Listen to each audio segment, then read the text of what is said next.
অসমৰ আটাইতকৈ সৰু জিলা কোনখন হয় ক'ব পাৰিলে তোমাৰ কাৰণে পিজ্জা গিফ্ট আছে। নালাগে তুমি কোৱা অসমৰ আটাইতকৈ সৰু জিলা কোনখন হয়? নাজানা? অসমৰ আটাইতকৈ সৰু জিলা কোনখন হয় ক'ব পাৰিলে পিজ্জা গিফ্ট আছে তোমাৰ।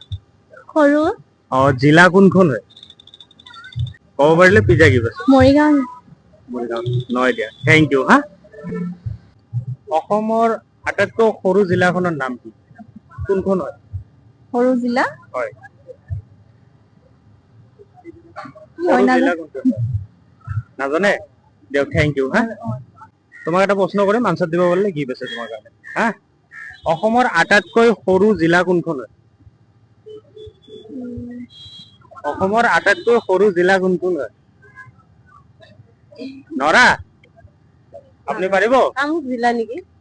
নহয় দিয়ক থেংক ইউ হা। কেইজন মানুহ সুধিলো বাৰু কোনোতো ক'ব নোৱাৰিলে বাৰু। যদি আপোনালোকে জানে তো নিশ্চয় কমেণ্টত জনাব দেই। জয় আই অসম, জয় জুবিন দা।